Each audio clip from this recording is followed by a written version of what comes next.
we have been in the last few lectures trying to analyze the exploitation tendencies going on in the tribal world.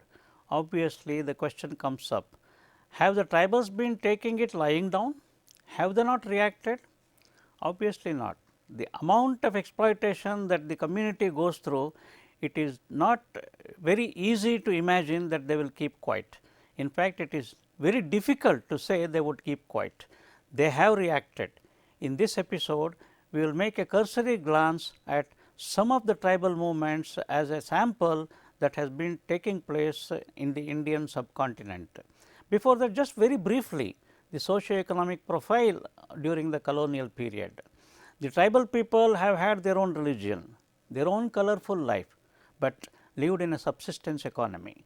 As we observed earlier, no concept of tomorrow, no concept of future, no idea of development, no idea of progress. They lived in the present day world with their own customary right to use whatever was available in the vicinity where they were living, whether it was the forest, on top of the mountains or hills. And they, of course, with whatever locally available materials, they developed subsidiary handicraft basically to supplement whatever they needed in their everyday life. Let us now take a look at the salient features of tribal movements. Tribal movements have been against exploitative tendencies in general, but by feudal lords. You can easily understand feudal lords have been there even before the British came. Therefore, the tribal movement against exploitation is pre-British, not necessarily after the British, but with the experience under the British rule, they had felt this exploitation, particularly in the form of forced labor as well as levy of taxes. So, there was movement among the tribals against this, against the British. Religious overtones, because prior to British, Mughals ruled. So, there were also some exploitation from the Mughal chieftains who were ruling in the different areas. And then came the British, then came the missionaries who got involved in conversion, and landlords were always there who were from the larger Hindu community. Therefore, in tribal movement there have always been religious overtones, sometimes against the British, the Christians, sometimes against the local chieftains, the Muslims, sometimes against the Hindu lords, the Hindus. They fought with their traditional weapons. In fact, after every such tribal movement here does not necessarily mean shouting slogans. No, absolutely. Tribals needed only one way and they knew only one way. They used their traditional weapons wherever they went against any particular suppressor, and they used their own weapons in this. Most movements were suppressed by the government. Government does not necessarily mean the Indian government, because we have already noted that revolts against suppression and exploitation were even pre-British. So, whoever was ruling, the tribal people rebelled against them. We will take a quick survey of some of these revolts.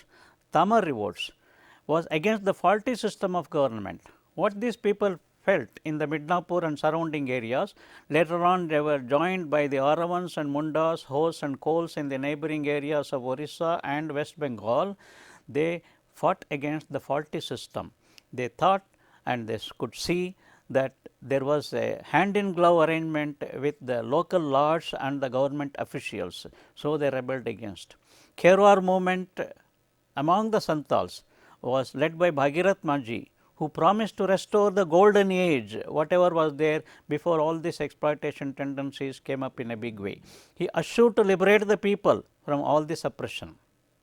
Santal revolt has been one of the most noted among the tribal movements, although it lasted only 60 days. Government changed its policy of dealing with the tribals and their exploitation that was going on, but they also carved out, as a result of the Santal revolt, a non-regulation district where the normal regulations of the government would not hold good. That was in a way the success of the Santal revolt. Bhokta raising, Larai movement, the name Bhokta and Larai after the leaders who led this movement in the Chota Nagpur area. Three phases: agrarian, revivalist and political. First, it began with the landlords who were levying taxes and forcing them into labor. Revivalists, they wanted to go to the pre-exploitation time of having freedom on their own lands. Next, in this quick survey, we refer to Bokta Rising, Larai movement. Bokta and Larai named after the leaders who led this movement, Chota Nagpur area. Three phases have been identified: agrarian, that is against the levy of taxes and forced labor; revivalist, demanding going back to the pre-exploitation time of freedom in land cultivation; political, that is when the tribal leaders identified that lot of local leaders were hand in glove with the government officials and other bigger babus in the area, it became a political issue, combining also identifying the religion behind. But basically, there have been clashes between the landlords and tenants all through, even pre-British landlords and tenants. Tenants have always rebelled against the feudalism of the landlords, but later on it turned out as all Europeans whom were referred to as Dicus. In fact, it was a challenge for the tribal leaders who led the movement to at least identify one or two Dicus and exterminate them. Diku was a general term that was given to everybody who was involved in exploiting the tribal people. But of course, this movement fizzled out because of lack of organization. One of the most noted revolts among the tribal people is Birsa Munda revolt. Birsa Munda, as the name refers to, was from the Munda tribal group, most popular among the tribal movements in the Chota Nagpur area of against Kuntkari system. Kuntkari system was what was traditionally followed by the tribal people, under which they would cultivate. They would be cultivating, nobody would be declared as the owner of the land, but the tribal people had the liberty to cultivate the land, and they would pay only to the chief in tribute. This was fine because there was no owner, but when it was replaced by the British people, they started appointing jamindars. There came the problem, because jamindar became a local leader and harassment started. Harassment through brute force sometimes. In fact, it was well known during the jamindari system that every jamindar would have a handful of tough men around him to force the people to pay the levy of whatever fashion. They rebelled against it. Exorbitant interest rates by the lenders, because sometimes for want of money they had to turn to the lenders who charged exorbitantly. The unholy collaboration was seen by these tribal people that took place between the landlords, money lenders on the one hand, and the officials residing outside the tribal area in the government programs. They saw this relationship and they rebelled against. What made Birsa Munda movement very famous was that he joined the general freedom movement led by Mahatma Gandhi. Devi movement of Gujarat, led by a lady, Devi Salabai, who commanded, but she had a unique system. She thought that the value of the movement will pick up if she manages to convince all the people. She did so in the South Gujarat region, making the people believe that teetotalism, giving up alcoholism, non-vegetarian food and smoking would certainly push their value up in the eyes of the people who have to deal with their rebellion. So, she led teetotalism movement among the people. She gave a religious touch also. She also joined the Gandhi's national movement. Lot of people under her leadership attended the Congress conference in large numbers.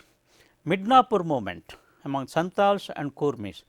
They rebelled against East India Company, such an established company which ultimately turned out to rule the country. They dared to challenge the East India Company. They were against encroachment by non-tribals. Under East India Company, lot of non-tribals were allowed to take over the lands for cultivation, and these tribal people rebelled against it. And they also became noted at the national level because their movement coincided with the non-cooperation movement led by Gandhiji. Tribal national movement in Orissa. This goes in for a very special notice, because Orissa movement among the tribals has come to be known as a kind of a national movement. That was the kind of vision they had. In fact, it covered Bihar and Orissa divisions. They also became famous because they participated in large numbers in national movement. No rent aspect of non-cooperation movement. They picked up of the non-cooperation movement of Mahatma Gandhi. He said, we are not going to pay any rent for the land in which we are continuing the cultivation. In fact, they stopped payment of taxes.